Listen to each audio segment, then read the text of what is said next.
발 더 깊이 있게 뉴스 속으로 시사인이 만드는 정치 라이브 김은재 뉴스인 3월 17일 방송 시작합니다. 안녕하세요. 저는 시사인 김은지 기자고요. 첫 번째 코너 바로 들어가겠습니다. 쏟아지는 뉴스에 어떻게 반응해야 될지 알려드리는 시간 뉴스 리액션입니다. 나경희 기자 안녕하세요. 네, 안녕하세요. 네, 화요일의 뉴스 리액터 야만케 정구승 안녕하세요. 반갑습니다. 방송인 정구승입니다. 네, 자 우리 방송인 정구승의 야망은 어디까지 갈 수 있는지 한번 확인해 보도록 하면서 첫 번째 뉴스 들어가 보겠습니다. 네, 오세훈 국민의힘 서울시장 후보 등록. 네, 결국 했네요. 네, 오세훈 서울시장이 드디어 오늘 서울시장 후보 등록을 공식 선언을 했습니다. 서울 시민에 대한 책임감과 선당우사 정신으로 서울시장 후보 등록을 한다라고 밝힌 건데요. 그러면서도 여전히 당 지도부를 향해서는 강도 높은 비판을 내놓았습니다.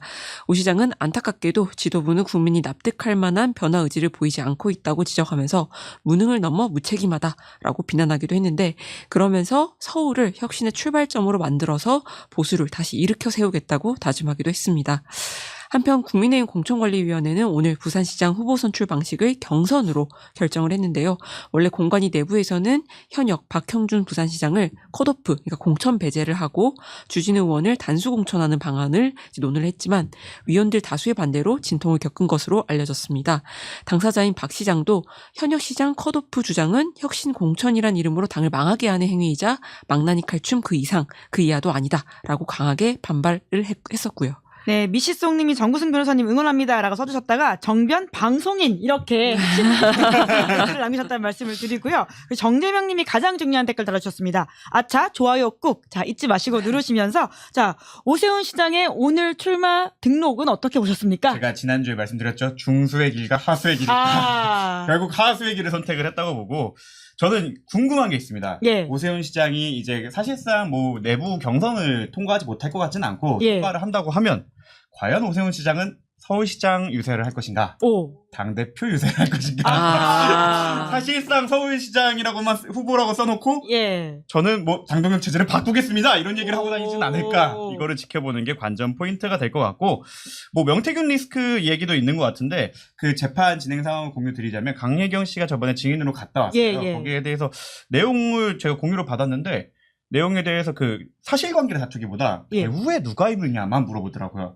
그 오세훈 시장 쪽 변호인들은 지금 팩트를 다투는 게 아니라 배후를 캐고 있다. 뜻은 무엇이냐? 팩트를 다투긴 좀 쉽지 않다. 라고 생각을 합니다. 그렇기 때문에 계속 재판이 이어질 건데요. 그게 아마 5월 말이나 6월 초쯤에 재판이 끝날 것 같은데 그때가 딱 선거 시즌이죠. 그렇네요. 아마 이제 타격이 될 만한 그 기사들이 조만간 나오기 시작할 거다. 그리고 또 하나 나오고 있는데 감사원에서 지난번에 감사 결과가 나온 바가 있어요. 이거는 감사로 징계하거나 뭐 할 게 아니라 사실은 형사 처벌의 대상이 될 수도 있는 부분이라 오세훈 시장 앞에서는 이제 첩첩산 중 악재만 남아 있다. 그렇기 때문에 더욱더 유세를 뭘로 하는지 잘 봐야 될 것 같습니다. 서울시장 후보인데 갑자기 지방의 다른 후보와 연합해서 합동으로 막 가고 이럴 수도 있겠다라는 생각이. 공약이 서울시 공약이 아닐 수도 있어요. 잘 지켜보시죠. 네, 안좋은 상황님이 저도 나름 선거 참 많이 봤는데 진짜 처음 보는 소식들이 많이 나오네요 라고 이야기하셨는데요.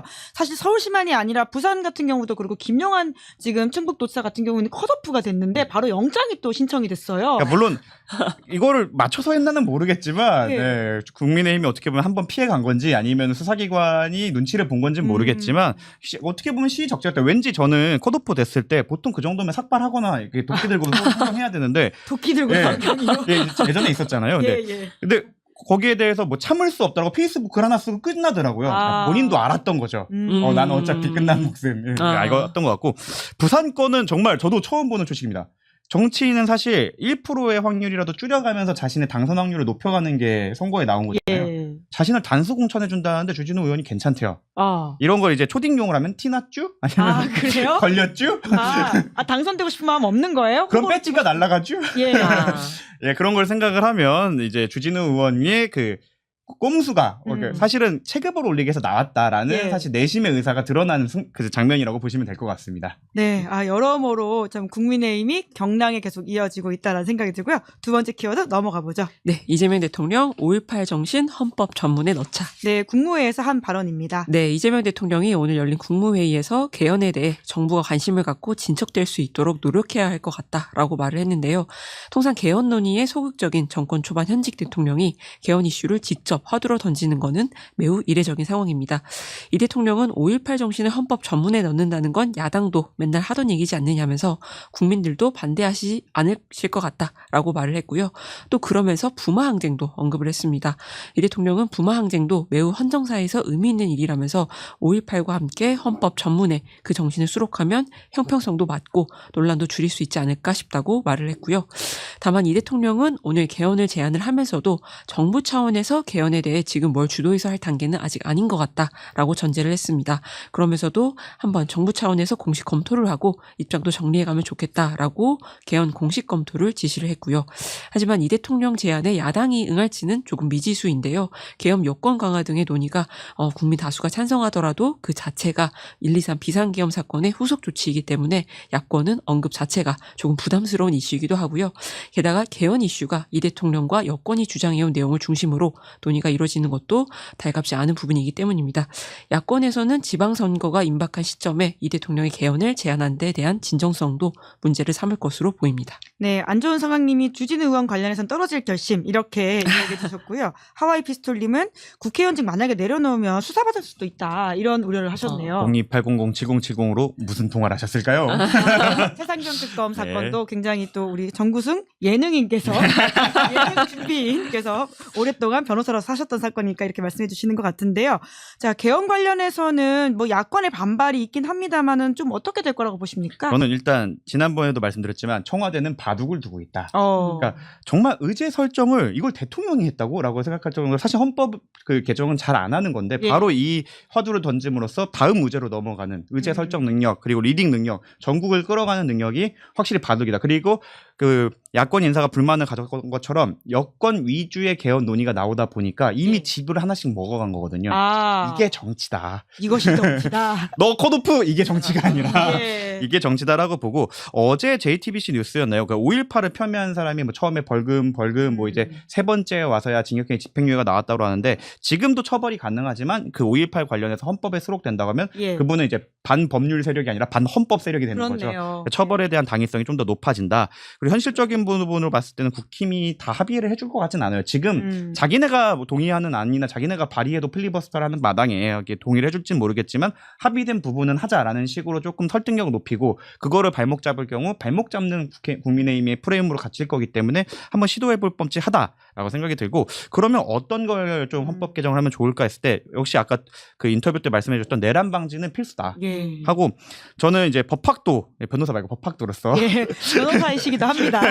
오해하실까봐. 사실 제가 법대 들어갔을 때 이제 가장 한 이슈가 관습헌법 그때 헌법재판소 내용이었어요. 사실 우리나라 헌법은 성문헌법이고 경성헌법이다 이래서 그 문헌에 나온 거 외에는 헌법으로 인정할 수 없다고 다 그렇게 배웠는데 갑자기 헌법재판소에서 관습헌법이라는 새로운 개념을 갖고 와갖고 수도를 이전하면 안 된다. 교과서로 바꿔주지 그럴 거면 이런 야. 생각이 들었는데 이거를 그러면 이번에 개헌 때 지방 강화 이런 거를 통해서 뭐 바꾸던가 아니면 법률을 통해서 수도를 정할 수 있다라는 식으로 변경을 한다면 충분히 움직일 수 있는 바둑적 포석 바둑을 할 때 포석을 둘 수 있다고 생각을 하고 이번에 뭐 오늘 다음 이슈도 있겠지만 검찰총장 같은 명칭들 조금 예. 정리를 해준다고 하면 아하. 이제 법률로서 그걸 바꿀 수 있게 또 포석을 둘 수 있을 것 같고 이거는 국힘이 안 받을 것 같지만 장기적으로 봤을 때는 저는 검찰을 진짜 개혁을 하기 위해서는 그 기소 독점을 조금 건드려야 그렇죠. 된다 생각을 예. 해요. 그리고 법원에 대해서도 어느 정도 지금의 배심제는 약간 보완적 배심에 불과하기 때문에 그러한 여지를 당장 하자고 하면 안 받아줄 테니까 그러한 여지를 조금 넣을 수 있는 약간 MSG를 첨가할 수 있는 그런 포석을 두는 정도는 한번 시도해보면 하다라고 생각합니다. 빌드업이 필요하다라는 네. 말씀이신 것 같은데 임금님계 캔디님이 빛의 혁명으로 탄생한 정부이기 때문에 5.18 정신은 더욱 각별하다 이렇게 이야기를 해주셨고요. 뿐만 아니라 지금 내 나이가 70인데 개헌은 꼭 해야 된다. 언제부터 개헌했는데 아직도 그대로냐라는 정재명님의 말씀도 있다라는 말씀 드리면서 다음 뉴스 넘어가겠습니다. 네, 검찰개혁법 당정청 합의안 도출. 네, 결국 이렇게 됐죠. 네, 오늘 정청래 민주당 대표가 긴급 기자회견을 열고 공소청법, 중수청 법안은 당정청 협의안대로 19일 본회의에서 처리하겠다면서 당정청은 언제나 그랬듯이 원팀 원보이스다라고 강조를 했습니다. 정청래 대표는 국민들께서 많이 우려하고 걱정하셨던 독소 조항들을 삭제하고 수정하고 고쳤다라고 밝혔는데요. 당내 강경파 의견대로 일부 조항을 삭제하는 등의 대폭 수정이 가해진 모양새지만 한편으로는 이재명 대통령이 직접 우려를 내비치면서 과정에서 최대 쟁점으로 꼽혀왔던 보안 수사권 폐지나 검찰총장 명칭 폐지 등은 논의에서 빠졌습니다. 이 대통령이 최근 연일 당내 강경파들을 비판하면서 정부안 수용을 설득하고 나선 것이 효과를 거둔 것으로 보이는데요.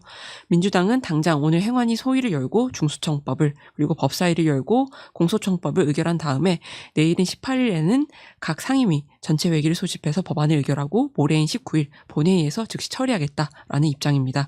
정청래 대표는 이 같은 계획을 밝히면서 오늘 중대범죄수사청 공소청 법안을 당정청 협의안으로 내걸 수 있었던 것은 이재명 대통령의 검찰개혁 의지 덕분이다라고 거듭 강조를 했습니다. 네, 우리 방송인 정씨 말 잘하는데 누가 보면 변호사인 줄 알겠다. 이런 댓글까지 달리고 있는 중인데요. 부업은 래퍼 MC다라는 이야기까지 있네요. 네. 야, 참 정구승 변호사님에 대한 반응이 뜨거운데 이 검찰개혁법이 결과적으로는 이렇게 이제 마무리되는 모양새입니다. 어떻게 평가하십니까? 일단 정치를 했다. 그러니까 너 제명, 너 경천 탈락 이런 거 아니고 정치를 했다고 생각하고 정말 극한 갈등을 봉합해낸 대통령과 당대표에게 경의를 표하고 싶다라고 말씀을 드리고 싶고 사실 이번이 이제 7차 합의안인 거죠. 네, 이제는 이제 넘어가는 게 맞는 건지 넘어가야 될 때라고 생각을 해요. 최종인데 사실 조금 저는 뭐 6차 안에 대해서도 그렇고 7차 안에 대해서도 다 불만이 있습니다. 근데 뭐 이미 이렇게까지 합의된 마당에 여기에서 또 제가 뭘 얻는 건 아닌 것 같고 그냥 조금 아쉬웠던 점을 말씀을 드리자면 약간 법사위가 상원으로 기능하는 것처럼 작동을 했다고 한 거나 이제 이미 어느 정도 합의가 된 안에 빅스피커를 동원해 갖고 다시 뒤집으려고 했던 것이 어떻게 보면 통한 걸로 보일 수도 있기 때문에 이런 선례를 남긴 거는 좀 부적절하다. 그리고 여기에 대해서 그런 반응도 있어요. 아니 대통령이 쓰게 하라고 하지 않았냐. 그러니까 7차가 나온 거다라고 하면 그럼 이제 다 된 마당에 제가 한번 다시 제 의견을 내서 한 번 더 쓰게 하자고 해볼까요? 라고 하면 안 되잖아요. 어느 순간에선 끊어야 돼. 그게 5차일 수도 있고 6차일 수도 있고 7차일 수도 있겠지만 이제는 수기로 넘어가자라고 하는 의견 자체도 무시하면 안 된다. 이제 그렇게 우리는 정치를 해가고 있다라고 평가 보시면 될 것 같습니다. 네, 드디어 이 갈등이 좀 마무리되는 상황이다 보니까 정구승 변호사님이 진짜 밝은 표정이다 생각이 드네요. 이제 뉴도 털도 이제 홀가분하게 받아들일 수 있습니다. 지난주와는 굉장히 다른 목소리 톤과 어떤 속도감을 느낄 수 있다는 생각이 듭니다. 다음 뉴스 넘어가 보죠. 네, 2차 종합특검 윤한홍 압수수색 원희룡 출국 금지. 네, 종합특검 출범 이후에 첫 강제 수사라고요? 네, 내란특검, 김건희 특검, 그리고 최상병 특검 등 기존 3대 특검에서 규명되지 않은 의혹을 수사 중인 2차 종합특검이 어제 윤석열 씨 부부 관저 이전 특혜 의혹과 관련해서 국민의힘 윤한홍 의원 자택과 사무실 등을 압수수색했습니다. 지난달 25일에 특검이 출범한 지 19일 만에 처음으로 강제 수사에 나선 건데요. 관저 이전 특혜 의혹은 김건희 씨와 친분이 있는 인테리어 업체 21g이 관저 이전 및 증축 공사를 따내는 과정에서 특혜를 받았다는 그런 의혹입니다. 윤 의원은 당시 청와대 이전 태스크포스 팀장이었고요. 앞서 이 사건을 수사했던 김건희 특검은 김건희 씨가 윤 의원을 통해서 대통령 관저 이전 등의 국가계약 사안에 부당하게 개입했다고 판단한 바가 있습니다. 또 종합특검팀은 최근 법무부에 원희룡 전 국토부 장관에 대해 출국 금지를 요청을 했고 법무부가 이를 받아들여 원 전 장관을 출국 금지 조치했다고 합니다. 앞서 김건희 특검팀도 원 전 장관을 출국 금지를 했지만 한 차례도 조사하지 않았기 때문에 이번에는 종합특검이 어떤 결과를 내놓을지 주목이 되고요. 한편 오늘 경향신문 단독 보도에 따르면 2차 종합특검이 경찰에서 넘어온 사건 중 일부를 그대로 경찰에 되돌려보낸 것으로 확인됐다고 합니다. 123 내란 당시 국회 봉쇄나 정치인 체포에 관여한 경찰 간부에 대한 사건은 이첩 요청도 하지 않은 것으로 나타났고요. 3대 특검 수사 뒤에 남은 의혹을 모두 규명해야 할 종합특검이 편의에 따라 수사할 사건을 고르고 있는 거 아니냐라는 의심을 받을 수도 있어서 이 부분은 종합특검의 적극적인 수사가 필요할 것 같습니다. 네, 이번에 이제 강제 수사 개시한 건 어떻게 보세요?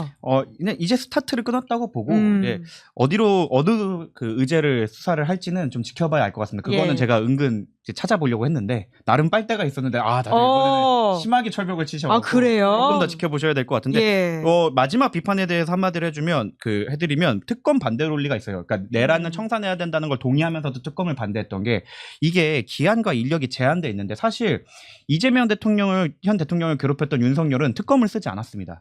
왜냐하면 그러면 기한이 정해져 있어서 그 기한 넘어서 수사를 못 하거든요. 인력도 제한돼 있고 그래서 무기한 수사를 하려면 오히려 특검보다 그냥 상설 수사기관이 낫다라는 의견이 있을 수도 있어요.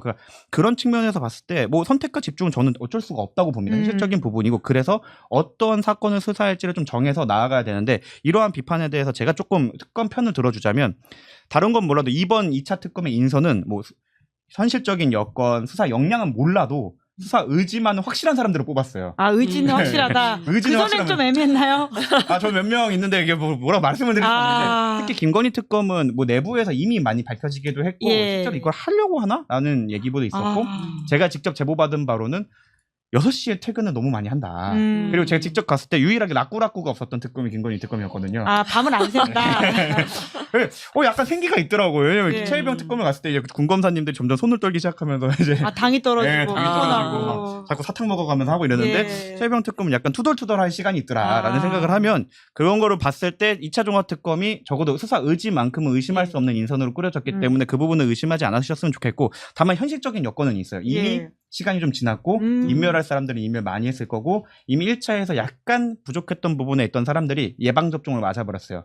수사 이렇게 들어왔고 쟤네 이거 들고 있구나 하기 때문에 더 수사가 어려워지는 부분도 있고 여러 가지가 있어서 조금 우리가 기대한 것처럼 뭐 영화처럼 뭐 모든 게 거하게 해결되진 않겠지만 적어도 정해진 그 주제에 대해서는 파고들 사람이라고 저는 믿어 의심치 않습니다. 그렇다면 어떤 사건들을 좀 끝까지 봐야 될까라고 개인적으로 저는 살펴보면 양평은 일단 기본적으로 가야 됩니다. 왜냐하면 권력형 SOC 비리이기 때문에 이거는 단위가 워낙 크기도 하고 명징한 사건이에요. 그래서 이거에 대해서는 끝까지 가야 되는 부분이고 외환 부분도 사실 밝혀진 바가 많이 없습니다. 그렇네요. 여기에 대해 내부적인 첩보를 들어보면 대부분의 사람들이 군 사건의 특수성을 이해하는데 꽤 오랜 시간이 걸렸다. 그거 이해하고 나니까 이제 끝난 시기더라라고 해서 이번 김정민 변호사님이 들어가셨죠. 그렇죠. 군법무관 출신입니다. 인터뷰를 이제 못 하신다고 하더라고요. 연락을 드렸더니. 요즘 변호인단에 사실 좌장이라는 표현이었고 보통 이제 뭐 그렇게 넣어봐야 수석 아니면 뭐 주포 이런 표현을 쓸 텐데 저희 국민의힘 표현대로라면 김전민 좌장 박정훈 대령 변호인단의 좌장이셨던 분이 들어가셨잖아요. 저는 그분의 이제 군 사건 관련해서의 전문성을 믿어 의심치 않기 때문에 이 부분을 조금 잘 해주시지 않을까. 그리고 거기가 밝혀진다면 우리가 지금까지 뒤에서 많이 암약해왔던 뭐 정보사부터 시작해서 여러 가지들의 좀 의혹이 밝혀질 거라고 믿어 의심치 않고 대통령실이 중요합니다. 지금 잘 생각해보면 대통령실 사람들이 처벌받은 게 없어요. 사실 본건으로 메인으로. 맞아요. 윤석열 씨가 컴퓨터 켜갖고 썼겠냐고요. 포고령. 그 김용현 씨 물어봤을 때 워드 프로그램 뭐 씁니까? LG 씁니다. 이러지 않았습니까? 누군가는 써줬을 거란 말이에요. 그 실무자, 그 사람들에 대해서 처벌하는 그러려면 대통령실에 대한 수사가 돼야 될 거고요. 가장 핵심. 특검이 아니라 일반 수사기관이 수사를 할 수 있었음에도 불구하고 특검이 도입된 이유. 기존 수사기관이 수사를 못하는 부분, 즉 검찰에 대한 수사 그리고 법원에 대한 수사는 필수적으로 진행이 돼야 되는데 제가 특검부 중에 한 분을 좀 믿고 있어요. 이 부분에 대해서 그 평생을 쌓아오신 분이 있기 때문에 그분이 좀 해주지 않을까 저는 약간 기대를 하고 있습니다. 특검부 중에 한 명은 평생을 쌓아왔다. 그 이력 보시면 이분이구나 하는 분이 있어요. 그래서 그분이 아마 이 부분을 조금 주력해서 좀 실체를 밝히려고 하지 않을까. 그렇게 되면 만약에 저희가 뭐 100% 장담을 할 수는 없지만 사실 검찰이나 법원의 개입 정도에 대해서 이 수사를 통해 밝혀진다면 우리가 지금 답답해했던 검찰과 법원의 인적 청산이 안 되는 부분이 사실 한 큐에 해결될지도 라는 생각을 할 수도 있는 거죠. 그래서 사실 쉽진 않습니다. 왜냐하면 저 같은 법조인 이제 방송인이네요. 예능인 겸 법조인이십니다. 법학자 출신은 사실 제가 처벌될 만한 건 안 남기고 하겠죠? 그런 전문가들이 했던 일이기 때문에 사실 진짜 수사하기가 어려울 건데 가능성은 열려 있다 해서 한번 기대를 걸어보자 정도로 할 거고 댓글도 소화하자면 쿠팡 소송은 앞으로 어떻게 되게 될까요? 저희가 37만 분께 일일이 다 그 피드백 개인정보 보호 관련 피드백을 드리기가 어려워서 저희가 그 네이버 카페가 따로 있습니다. 거기 공지를 해드리고 있고요. 법무법인 1로 유튜브에도 있으니까 한번 가서 보시면 됩니다. 좋은 일로입니다. 이럴 때는 같은 홍보. 예능인이 아니라 확실하게 라이센스가 있으신 법조인인 것 같다는 생각이 드는데 시간이 남아서 하나만 더 여쭤보면 지금 호르무즈 해협에 우리가 이제 그 군함을 보내야 되는지에 대한 논쟁이 있잖아요. 어떻게 보십니까? 제가 어제 발언을 하고 사실은 이슈가 많이 돼서 많이 사용하시던데 한강버스 보내자.